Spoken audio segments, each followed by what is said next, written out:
Gabriel de Vigny était un homme admiré et envié en secret. Héritier d'une immense fortune, il évoluait dans un monde où tout semblait accessible. Voitures de luxe, villas en bord de mer, soirées scintillantes de champagne et de faux sourires. Mais au fond de lui, un vide immense grandissait. Il avait tout, sauf l'essentiel, l'amour, le vrai. Chaque femme qui croisait sa route voyait d'abord son compte bancaire. Derrière les déclarations passionnées, il percevait l'avidité, la convoitise. Il en fut brisé. Alors, il eut une idée extrême, se faire passer pour un homme pauvre et handicapé afin de voir si une femme pouvait l'aimer pour lui, sans savoir qui il était vraiment. Il engagea des experts pour le transformer, un maquilleur professionnel pour marquer son visage de fausses cicatrices, un médecin pour concevoir un fauteuil roulant crédible. Il loua un petit studio en banlieue et accepta un emploi de caissier dans une supérette. Le millionnaire disparut. L'homme brisé naquit. L'appel de l'aventure. Les premiers jours furent une épreuve. À la supérette, les clients l'ignoraient ou le regardaient avec pitié. Les caissiers parlaient de lui à voix basse. Dans son petit studio mal chauffé, il passait ses nuits à se demander si son plan avait un sens. Puis un jour, elle entra dans sa vie. Camille, une jeune femme au regard lumineux, à la voix douce, qui dégageait une chaleur rare. Elle venait régulièrement faire ses courses et, contrairement aux autres, elle lui souriait. Un sourire sincère. Elle ne se contentait pas d'un bonjour mécanique. Elle lui demandait comment il allait, lui racontait des anecdotes sur sa journée. Restait après ses achats pour discuter un peu. Gabriel se sentit attiré malgré lui, mais pouvait-elle être sincère?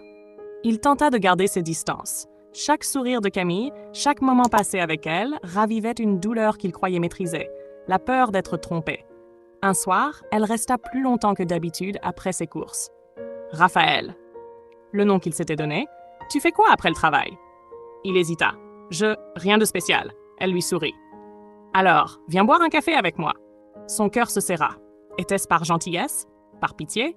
Il faillit refuser, mais quelque chose dans son regard le retint. « D'accord. » Le mentor et le passage du seuil. Un soir, il fit la rencontre d'un vieil homme dans un bistrot miteux où il s'arrêtait parfois. Pierre, un ancien professeur de philosophie, aujourd'hui sans domicile fixe. « Tu portes un masque, gamin. » Gabriel sursauta. « Comment ça? » Pierre haussa un sourcil. « T'es pas ce que tu prétends être. Mais tu veux croire que t'as raison de te cacher. » Gabriel détourna le regard. « J'ai mes raisons. » Les mauvaises raisons sont toujours celles qu'on garde pour soi. Ces mots le hantèrent. Les épreuves, alliés et ennemis. Les mois passèrent et leur relation s'approfondit. Camille l'invita chez elle, où il rencontra sa jeune sœur Amélie. Ils passèrent des soirées à rire, à parler de tout et de rien. Puis vint Victor, un homme riche, séduisant, qui voulait Camille. Il lui offrait des bijoux, l'invitait dans des restaurants étoilés, vantait les voyages qu'il pouvait lui offrir. Gabriel brûlait de jalousie, mais il ne pouvait rien dire. Jusqu'à ce soir-là. Alors qu'il se promenait sur les quais, il lâcha d'une voix brisée. « Pourquoi tu ne choisis pas Victor? Il peut t'offrir la vie dont tu rêves. » Elle fronça les sourcils. « Et toi, tu peux m'offrir quoi? » Il baissa la tête. « Pas grand-chose. » Elle prit son visage entre ses mains. « Tu crois que j'ai besoin d'argent pour être heureuse? Je veux quelqu'un qui reste, pas quelqu'un qui achète. » Il voulut y croire. Mais il y avait encore un test à passer. La révélation et la trahison. La nuit tombait lentement sur Paris, teintant le ciel d'un violet crépusculaire. Gabriel, toujours sous l'identité de Raphaël, avait invité Camille chez lui. Toute la journée, il avait cherché les mots justes, mais plus l'heure approchait, plus ses mains tremblaient. L'appartement exigu de banlieue semblait encore plus petit sous le poids de ce qu'il allait avouer. L'eau du thé refroidissait dans les tasses intactes. Assise sur le vieux canapé râpé, Camille percevait son trouble. « Tu vas bien ?» demanda-t-elle, son regard cherchant le sien. Gabriel inspira profondément, mais l'air sembla lui manquer. « Camille, il faut que je te dise quelque chose. » Elle posa sa tasse. Son visage jusque-là apaisé se fit plus sérieux. « Qu'est-ce qui se passe ?» Il se redressa, les mots lui échappant.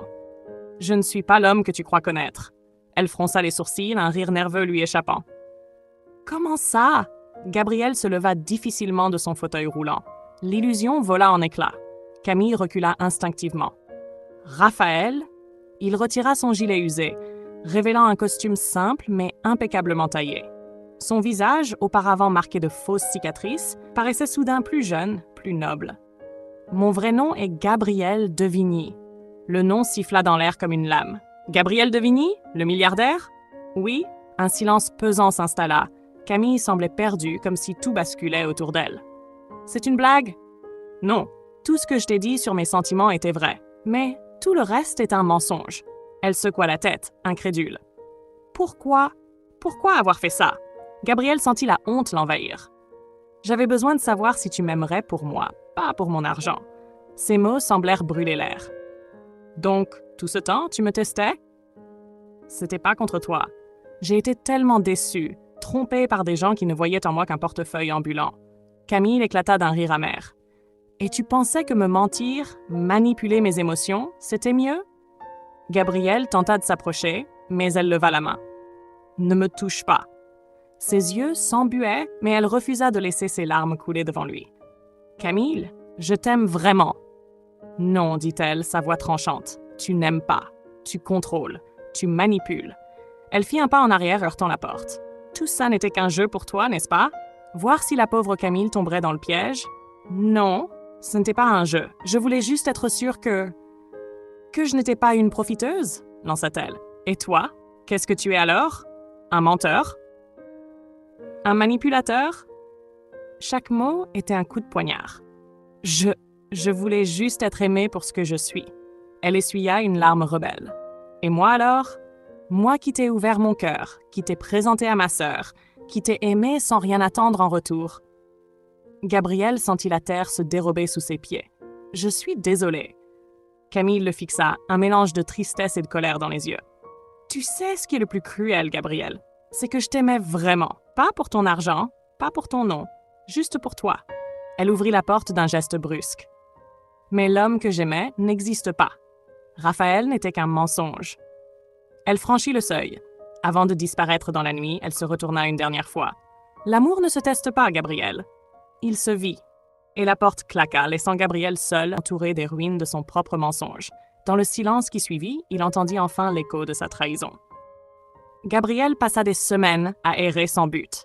Il réalisa enfin, l'amour ne se teste pas. Il se vit. Il mit fin à son expérience, reprit sa vraie vie, mais différemment. Il vendit une partie de ses biens et investit dans des œuvres caritatives. Mais Camille avait disparu. Jusqu'à ce soir d'hiver, sur les quais de la Seine. Elle lisait, seule. Il s'approcha. « Camille ?» Elle leva les yeux. « Tu es redevenu Gabriel ?» Il hocha la tête. « Non, je suis devenu un homme qui sait ce qu'il veut. » Silence. Elle sourit un peu. « Alors, prouve-le. » Le retour avec l'élixir. L'hiver avait recouvert Paris d'un manteau blanc. La ville brillait sous les lumières de Noël, mais pour Gabriel, tout semblait terne. Il avait passé des semaines à chercher Camille, en vain. Il avait tenté de l'appeler, d'envoyer des lettres, même de contacter Amélie, sa sœur, qui lui avait répondu sèchement « Elle ne veut plus jamais entendre parler de toi. » Chaque mot était un coup de couteau. Mais Gabriel savait qu'il ne pouvait pas abandonner. Pas cette fois. L'amour n'était pas une expérience scientifique. C'était un saut dans le vide. Et il était prêt à sauter. Un soir, alors qu'il errait sans but sur les quais de la Seine, il l'aperçut. Camille, seule, un livre sur les genoux, le regard perdu dans l'eau sombre. Son cœur s'emballa. Il hésita. Avait-il le droit de lui parler après ce qu'il lui avait fait subir? Puis, il se força à avancer. Camille, elle sursauta légèrement, relevant la tête. Ses yeux s'écarquillèrent en le voyant.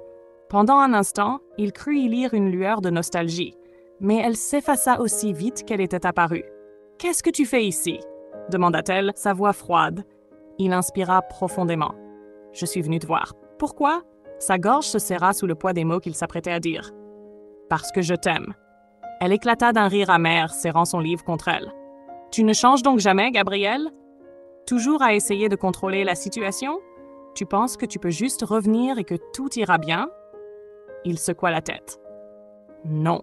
Rien ne va bien. Je sais que j'ai tout gâché. Je sais que je t'ai blessé. Mais je suis là, pas pour que tu me pardonnes, juste pour te dire que... » Il chercha ses mots. « Que tu es la seule chose vraie que j'ai jamais eue. » Elle se mordit la lèvre, détournant les yeux. Il s'accroupit devant elle, posant ses mains sur les accoudoirs de son fauteuil. « Tu avais raison, l'amour ne se teste pas. L'amour ne se manipule pas. » Il prit une profonde inspiration. « Et c'est pourquoi, cette fois, je ne te demanderai rien. Pas de seconde chance, pas de pardon. Je veux simplement que tu saches que je ne disparais pas. C'est toi qui m'as permis de changer en mieux. » Camille resta silencieuse. Il sentit son cœur se briser une seconde fois. Il allait partir quand elle murmura « Alors, prouve-le. » La reconstruction. Gabriel ne chercha plus à la convaincre. Il n'envoya plus de messages, ne tenta plus de la forcer à lui parler. Mais chaque semaine, il laissait un livre devant sa porte, toujours accompagné d'une simple note. « J'ai pensé que tu aimerais cette histoire. » Pas de « je t'aime », pas de supplication, juste un geste. Petit à petit, elle commença à lui répondre. Un jour, elle lui envoya un message. « Tu es devenu philanthrope? » Il sourit, car oui, il avait changé. Il avait investi une partie de sa fortune pour aider des jeunes en difficulté à trouver un emploi, pour améliorer les conditions de vie des sans-abri. Mais cela ne voulait rien dire sans elle. Il répondit simplement « J'essaie ». Et semaine après semaine, message après message, une nouvelle relation naquit. Cette fois, sans mensonge. L'ultime épreuve. 1 an plus tard, alors qu'il prenait un café dans un petit bistrot discret, Gabriel se lança. « Camille ?» Elle leva les yeux vers lui. « J'ai envie de faire une folie. » Elle haussa un sourcil, amusée. « Et quoi donc ?» Il sortit un petit écrin de sa poche. « T'épouser. » Elle resta immobile. Son cœur battait à tout rompre. Puis, après un silence insoutenable, elle éclata de rire, les larmes aux yeux. « Gabriel, tu es incorrigible. » Elle prit la bague, la fit tourner entre ses doigts, puis le regarda dans les yeux. Cette fois, pas de test. Il secoua la tête. Juste un pari sur l'avenir. Elle le fixa un long moment. Puis, enfin, elle murmura « D'accord. » Leçon d'un voyage. Gabriel avait compris que l'amour n'était pas une monnaie d'échange, ni une expérience à analyser. L'amour était un choix, et il n'avait jamais été aussi certain du sien. Dans un monde où tout s'achète, il avait enfin trouvé ce qui était véritablement inestimable. Hey tout le monde! Si vous aimez mon contenu, pensez à vous abonner et à activer la cloche pour ne rien rater. Votre soutien est super important pour moi. Merci à vous.